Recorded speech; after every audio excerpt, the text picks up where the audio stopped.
Bear down, Chicago Bears. Calais Campbell is potential for the Chicago Bears defensive line. Could he replace Gervon Dexter at defensive tackle and thus upgrade the line, providing support on a side of the line that, in the event that we were to pair two all-pro type players like Montez Sweat and Calais Campbell, could that be the impetus that we need to become an elite defense?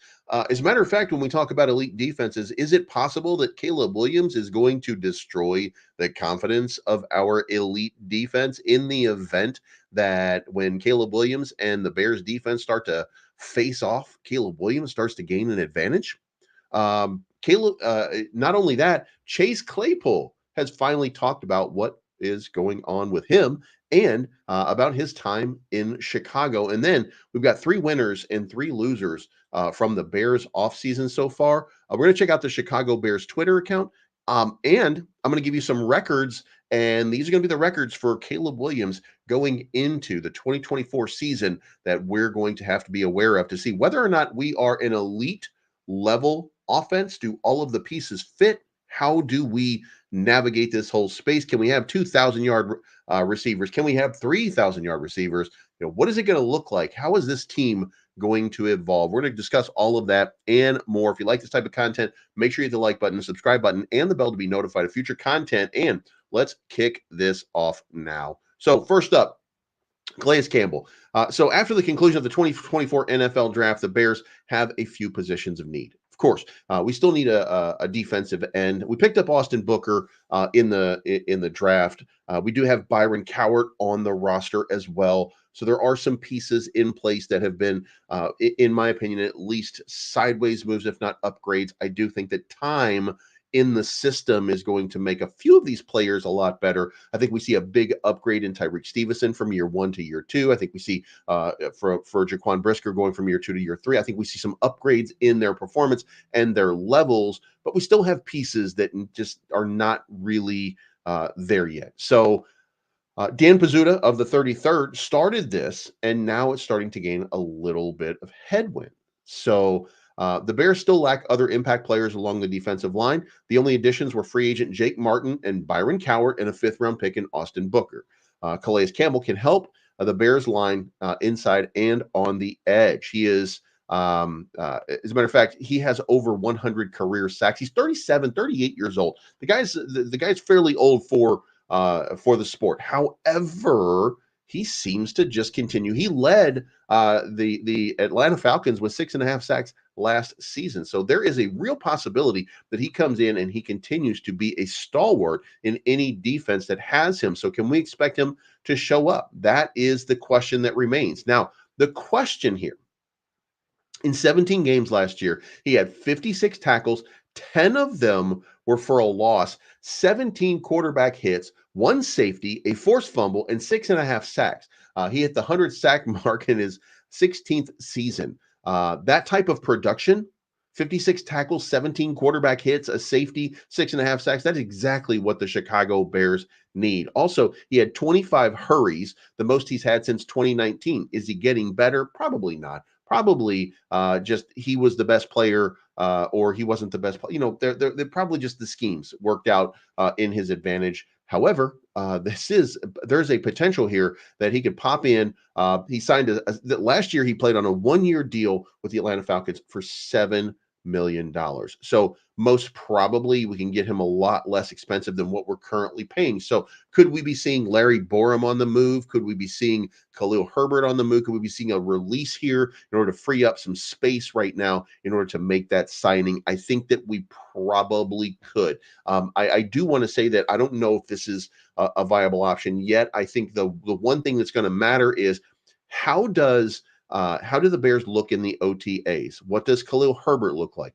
What does Larry Borum look like? What does Kiran Emagaje look like in his protections? How is he looking? Does he look like a capable replacement for Larry Borum? If it's a lateral move, then it's an inexpensive move, and you've saved some capital on your payroll, and then you can make a move on Larry Borum. who I think we're paying about $3.5 million this year. So that frees up several $1,000,000 in order to make a signing like Calais Campbell happen. So I get the sense and I get the feeling that the Chicago Bears are looking for this move. And I think that this is going to be one of the changes, by the way. Remember, we talked the other day about Emmanuel Ogba, that he could be the one. Yannick Ngakoue. Most people are not with me on Yannick Ngakoue. It is my belief, just like Caleb, by the way, just like Justin Fields, it is my belief that he didn't have a great year last year, and that he wants an opportunity to, to be part of a better team that's finally coming together, and that he would probably be that guy that we wanted him to be.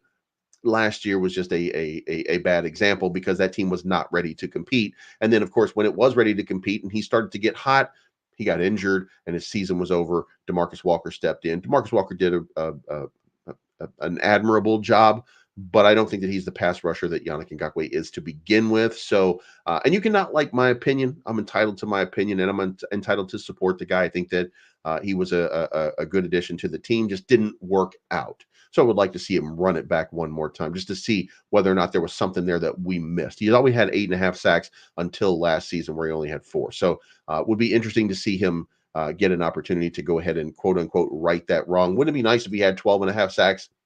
You know what I mean? 13 sacks, and then just, now it looks like he's had 8 sacks per season in 2 years with the Chicago Bears, something like that. I think that would be an incredible opportunity and a nice comeback story. And don't we all just love a comeback story? Speaking of comeback stories, the Bears defense, are they going to be able to come back from the hurricane that is Caleb Williams? So the NFL schedule is very much in favor of the Chicago Bears. We have the third easiest schedule in the league. Roma Dunze, Caleb Williams, they've changed the dynamic of this team. Now, the question here is, we have to decide what we think of the Chicago Bears defense. OTAs have begun. The media is going to get the first look at Caleb Williams and the veterans today. This is Thursday, right? Yeah. Today is the first day that you're going to be able to get a look. We've had leaks of a few things coming out right now. However, here's the questions. This is from Fishbane and Johns. One indicator I've been monitoring to illustrate how rare the 2024 Chicago Bears is over under win totals. The Bears are currently at 8.5 with BetMGM. That seems fair for a team that won 7 games last season, but figures to have some hiccups with a rookie under center, even one with as good as Williams. But the 2021 Jaguars with Trevor Lawrence, their win total was 6.5. Joe Burrow's Bengals in 2020 was 5.5. These teams will be nothing if not interesting. And as we saw at rookie minicamp, John Z, the attention is going to be massive how they handle it on and off the field. When you have a schedule like this, I think the Bears have a 10-2. I said 13-4. Look, I think that this team is going to shock a lot of people. The Bears are expected to face Will Levis, C.J. Stroud, Anthony Richardson, Bryce Young, Jaden Daniels, Drake May, and J.J. McCarthy. Will Williams be able to outplay all of them? They're all rookies or in their second season. The Bears should also play Lawrence, Brock Purdy, and Jordan Love twice. Each week could be a good gauge of Williams' progress because of who the Bears are playing. Teams somehow follow their quarterbacks, and in Williams, the Bears have a confident one. I'm looking forward to seeing how it translates to the field over the next few weeks with the veteran pass catchers. He's gotten a head start with his top receivers, but how is the timing? And by the way, we saw some videos of the timing, and it is entirely possible. And in fact, I think we started off with the fact that he's 30. It's 37. He's either 37 or 38. I think he just had a birthday, so I think he just turned 38. And the thing is, he still had 6.5 sacks. He had 57 tackles. He had 23 hurries, 17 pressures, or 17 hits on the quarterback. This guy's still playing at a better level than most of the people on the defensive line for the Chicago Bears right now. No matter what we think of his age, he is an upgrade on the field to what we have, and he's got a motor that doesn't quit. So as long as he can stay healthy, as long as he can stay, keep eating those green beans, Tom Brady, you know what I mean? And don't put any sauce on them. If it keeps him healthy, if it keeps him running, then Calais Campbell could be a benefit. But moving back on. So the question is going to be, the entire Bears defense feels ready for the next step. Tremaine Edmonds, TJ Edwards, Jack Sanborn are no longer new teammates. They should be working better together. Montez Sweat is already on the roster, and there's a young, talented, and deep secondary. The concern is the 3-technique defensive tackle and defensive end, which of course gets solved if we make that pickup. Pass rush has got to improve, but optimism surrounds the Bears because this is starting to look like a team that I keep telling you guys, I think it's starting to come together Gervon Dexter, Zach Pickens, Andrew Billings. These are tough guys. And DeMarcus Walker, I think DeMarcus Walker is going to do, he's not going to be the greatest defensive end that we've ever seen, but he's going to be a good and solid defensive end, and we're going to stop the run. That's going to be important. So you have to resort to passing. And then the question is, can we get pressure? I think we'll get better pressure this year than we got last year because we'll be leading into the season with Montez Sweat. And basically in the first 4 games, we had almost zero pass rush. We did not do a very good job of getting to the quarterback. If we can improve that even a little, then we become a much better team, and that allows for this secondary to have less time to have to hold off on receivers, especially elite receivers, and we get an opportunity for this team to excel. So this is going to be a very fun narrative. The question now will be, how will the defense match up with Caleb Williams in practice? If they don't match up favorably, then it's going to be an interesting time. And what does that look like? Well, I'm going to get to that in just a few moments because there's some statistics out here that the Bears are number 1 at that we're going to go over, and it tells a lot about what could happen. But let's move on. Chase Claypool finally had a discussion. Now, as you guys know, Ryan Poles kind of needed, look, we needed Chase Claypool to be more than what he was. We needed him to be a Keenan Allen type guy. We needed him to actually come up with all of the potential that he had exhibited at the Pittsburgh Steelers, and he did not. Okay. We sent a 2nd-round pick to get Chase Claypool. We thought that the price was steep. He had never cracked 1,000 yards. He had a contract situation coming up. We were taking a gamble and a risk, and we thought that the risk was worth it. And in 14 games with the Chicago Bears, he caught 18 passes for 191 yards and a touchdown. Along the way, he sparked controversy both with his tirades on the field and his statements about the coaches misusing him off the field. Rather than waiting things out to see if they improved, he cut his losses and sent Claypool to Miami for a 6th-round pick. The wide receiver didn't have much to say. However, that changed in Buffalo, where he's fighting for his latest team. So he admitted things hadn't gone anywhere close to what he had hoped. He says, I think it is tough believing the player that you are or can be and falling short of those expectations, especially over the last 2 years for sure. It is a tough position because I know there's times where it can be frustrating if I'm not living up to my potential, but it's frustrating to the outside world, and it's even more frustrating to me. I understand where I should be, and I understand that I haven't met those expectations, and that's why I work harder and harder and harder and harder every year so I can meet and exceed those expectations.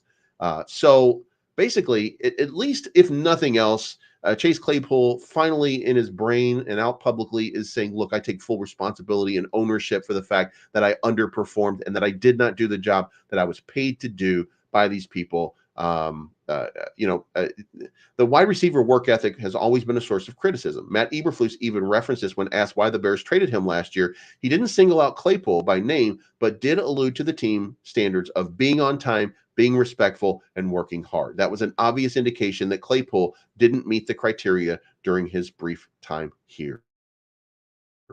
Poles didn't lose too much time wallowing in self-pity. Months after that, he pulled off the blockbuster deal that got DJ Moore. So look, we course corrected. We did the things that we needed to do to fix our situation. And shout out to Chase Claypool. I hope that he fixes his situation. It would be a shame to waste a talent like his. And I mean, even if it didn't work out here, the guy was supremely talented. And there was an opportunity or a time where he could have just been, he could have changed. Look, guys, he could have changed the direction of the Chicago Bears. If he had been as good as advertised or as good as his potential indicated, imagine where the Chicago Bears would have been last year with Darnell Mooney in the slot instead of Tyler Scott learning the ropes. Tyler Scott, one of the losers of this Bears offseason, by the way, which we're going to get into right now. So we're going to talk about this. There were the BGO, Bears Goggles On, picked 3 winners and losers from the Bears offseason. And we're going to talk about the number 1 winner, which was Cole Kmet. Cole Kmet might qualify as Quole. I just said Quole instead of Cole. Jesus Christ, please get your shit together. Cole Kmet might qualify as a sneaky winner here, but he certainly is. The Bears added additional offensive weapons to the receiving corps, upgraded the offensive line, and also gave a running mate in Gerald Everett. Why does that make him a winner? It's pretty simple. Kmet has less pressure on his back now and should have a bit more room to work without as much focus on him from opposing defenses. This means that he can't be doubled up because there's going to be Keenan Allen on the field. There's going to be DJ Moore. There's going to be Roma Dunze. And even if one of those guys is sitting, you're going to have Gerald Everett in. So you've got a fantastic opportunity where you cannot double team Cole Kmet that allows him to get open, that gets freer releases, that allows him to be a bigger part of this game potentially and to live up to his billing as what could be, or he could be on the verge of becoming an elite guy. He's coming off a career year and should have the best quarterback he's played with yet with Caleb Williams. Now, the loser in this is going to be Khalil Herbert. With Donta Foreman heading into free agency, it appeared as though Khalil Herbert would have a clear shot at the Bears starting running back position. But Chicago's first free agency signing was DeAndre Swift, and they paid him $8 million per year. The Swift comes in as the clear-cut starter, pushing Herbert back. Along with having to account for Swift, Herbert will have to cede carries to second-year pro Roschon Johnson, whom the Bears are very high on and invested a fourth-rounder into last year. Herbert will get touches, but he's nowhere near the role he'd be in if it were not for DeAndre Swift for his signing. Now, look, I like Khalil Herbert. I think he's a strong runner. I think he's a forceful runner, but he doesn't meet all of the prerequisites that we have, and that is being an elite run blocker, which we need help with DeAndre Swift is in fact that guy. Khalil Herbert is not that guy, and I think that this makes Khalil Herbert expendable, and I'm going to say that one more time. I think that Khalil ends up on the trading block very soon because he just does not fit. Great running back, but right now at this point, I think he's more what would you call it? I mean, he's trade bait at this point. So as soon as we get a sense, a feel, how is Caleb meshing with DeAndre Swift? How is he meshing with Roschon Johnson? How is Travis Homer coming along? As soon as we get those three pieces kind of lined up, then the next step becomes, what do we do with Khalil Herbert? Because he's coming into a contract situation. He's not going to be here for very much longer. He's better as trade bait right now to a team that really needs it. And perhaps we can make a move and even pick up some defensive line help by trading him as opposed to simply outright releasing him. Same thing, by the way, applies to Larry Borum as soon as we get Karan Emagaji up to speed and we see what Matt Pryor can do. So not only that, but the next winner on this list, by the way, boom, Matt Eberflus.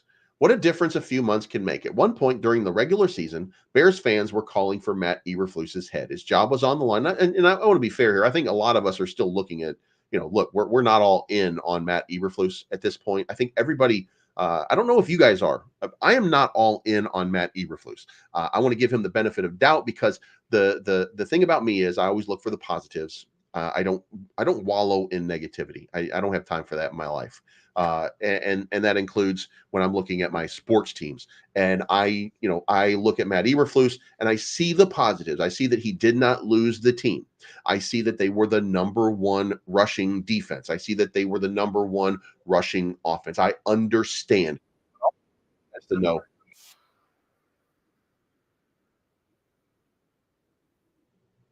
What is happening here? That ad just started running out of nowhere. So we have to recognize he hired Luke Getsy. We have to recognize what was the guy's name? Darrell Lewis. He hired the defensive coordinator that he ended up firing for what we can only assume is some kind of inappropriate behavior. And he hired the running back coach who got fired for the same reason. We got all of these. We've problems here. And look, the team was obviously and clearly not ready and not doing a good job of managing expectations or the situation regarding Justin Fields and providing him with the necessary. There's a lot of things that he should answer for. However, he never lost the team. And again, I look at the positives. Number one rushing defense, number one rushing offense. The rest of it, maybe it'll work itself out. Maybe Matt Eberflus is that guy, but I do think that he's on the clock. I do think that if he has a bad season this season, Chicago Bears do not perform at a high level, that we're going to see him exit. And that this is going to be, we're going to have the second, offensive coordinator for Caleb Williams. We're just going to continue the same thing. The only answer to that is if Matt Eberflus, and fingers crossed, he continues to do the job and continues to build. So the flaws that I saw in him, I think everybody saw the flaws. Hopefully, these things have been manifested into something better. Hopefully, we'll see some improvements in Matt Eberflus. Remember, this team was not ready to compete in the first 4 games of this last season. They were not ready. They looked horrible before like putting it together later on in the season. Look, and that is coaching. So we'll see, but the jury should be still out. However, they are calling him a winner because he finished the season strong. Not only that, they obtained the #1 overall pick, which should count as the biggest blessing for Eberflus at all. There's no way the Bears were going to bring in a rookie quarterback under a brand new head coach. That would set Williams up for slower development as a pro. Instead, the Bears stuck with Flus, giving him the best quarterback prospect in the past decade and upgraded the roster in several ways. And he has facial hair now, so that's not nothing. Now the loser in this is Dominic Robinson. If I were Dominic Robinson, I'd be preparing for the worst right now, as in he's probably going to be cut. He's the 4th in line on the depth chart because Montez Sweat, DeMarcus Walker, and Austin Booker are probably coming in as 1, 2, and maybe even Booker is going to be 3.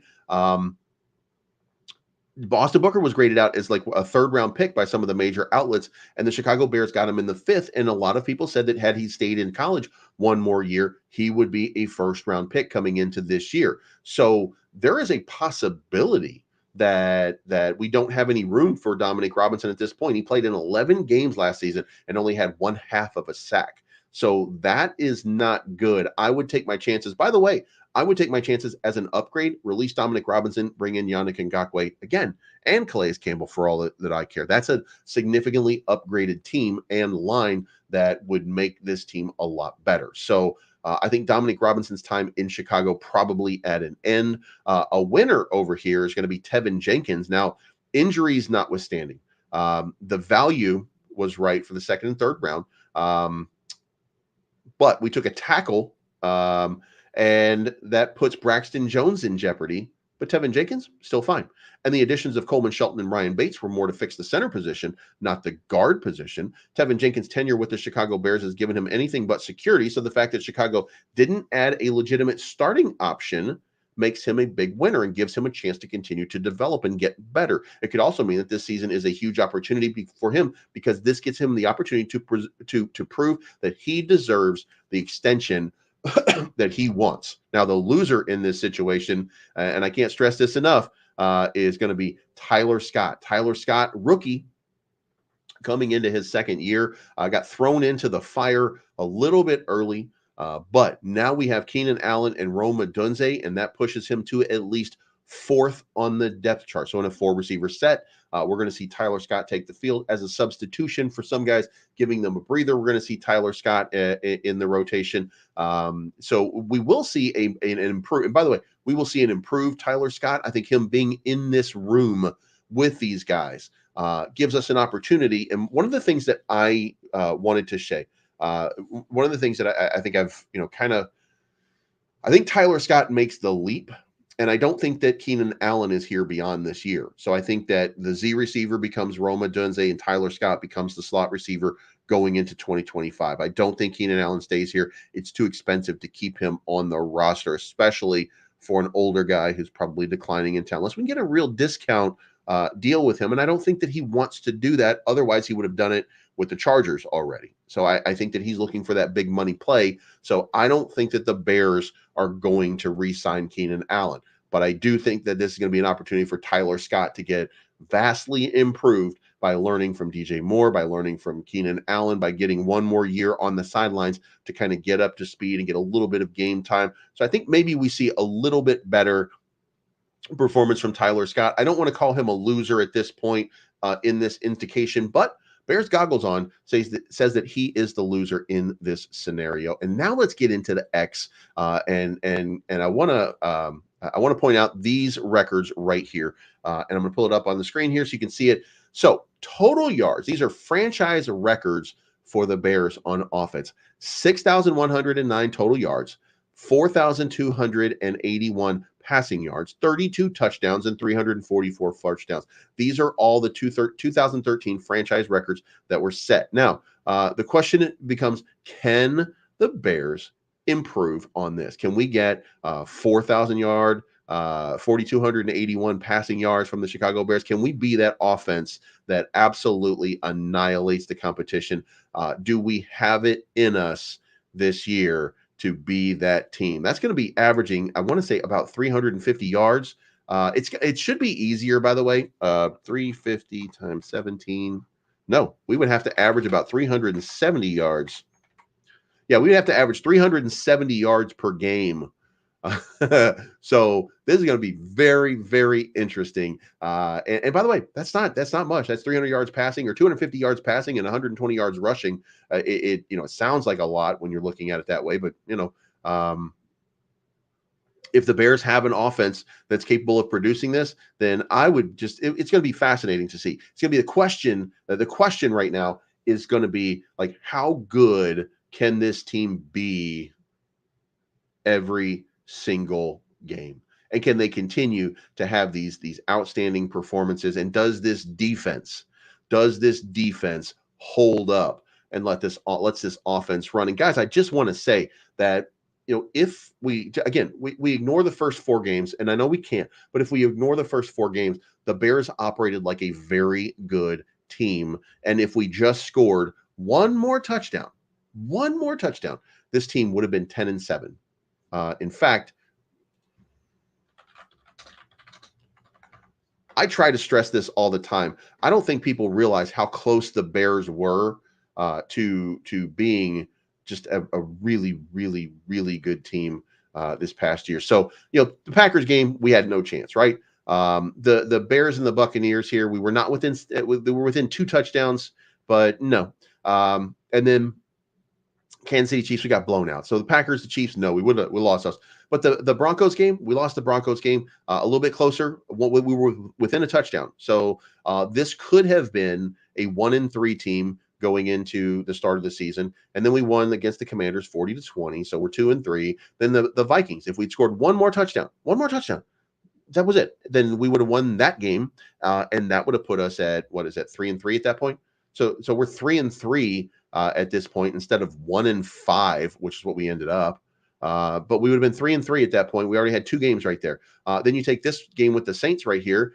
We just score a touchdown. Boom! We would have tied the game, had an opportunity to win. Like, can we have won that game? But there's 3 games right there that we could have won with just one more touchdown. But easily right here, the Chicago Bears against the Detroit Lions. If we had held them, obviously, but if we just scored one more touchdown, then we're looking at a team right here with 4 additional wins. I said 3. It was actually 4. So that would have been an 11-6 team. And guess what? 11-6, Green Bay Packers would not have made the playoffs. You heard me. Also, the Bears and the Browns over here, 17-20. That means 5 wins. 5 wins of a touchdown or less. That now means that this 7-10 team is a 12-5 team. Guys, I can't stress enough why I keep saying that this is a 13-4 team. Why, in my opinion, this is a 13-4 team. That these little moves that are out here that we could have made, these little differences, these little extra touchdown here, extra touchdown there, holding a team a little bit better here, holding a little bit better, all of these things falling into place, and it's a 13-4 team, which is why I'm going with my tremendous upside. And guys, I can't stress enough, you can see it right here. It's simple. We weren't gonna do it with the Packers. We weren't gonna do it with the Bucs. We weren't gonna do it here. This should have been a win. This should have been a win. This one down here should have been a win. There's so many games that we were so close in. This could have been. This could have been an incredible moment. Iron Save says Kirana Magaji is still recovering from surgery, so we may not see how well he comes out. So it might be that might end up being that we keep Larry Borum on the roster just in case as the backup instead of Matt Pryor. So if Kiran cannot practice, then we won't know until later what it is that we have. But we will know about Austin Booker. We will start to see a few of the pieces. So and again, Khalil Herbert and Dominique Robinson, I do think are probably going to be roster cuts as we get into it. But I mean, you guys can see here, the Bears were in a much better place. So also, Jalen Johnson, here's what he looks like wearing number 1. So just in case anybody was wondering, this is the image of Jalen Johnson getting into the number 1 jersey, which he is going to wear for the 2024 season. Originally, I said it was to honor Justin Fields. It's not, by the way. This was his number. So, and then those were the stats. And now, if you guys are in tonight, 7 p.m. Central Time, there's a new episode of 1920 Football Drive. So I would be whatever. So at 1920 Football Drive, there's going to be an episode tonight at 7 p.m. Guys, it's been hilarious so far. You remember the one right here with the school. So I think they're going to have something funny happening again. Don't forget Mongo became a 4 Horsemen member. We got Kyler Man in action. We've got, if you follow the Chicago Bears, you can see a little bit. This is Caleb Williams hooking up with DJ Moore. You can see Caleb Williams making some throws. This is him running out of the pocket and hitting just a perfect throw. I don't know if it was as perfect as, but I mean, if the team says it is, then I guess the team, I guess it is. But guys, all you have to do is follow the Chicago Bears over there.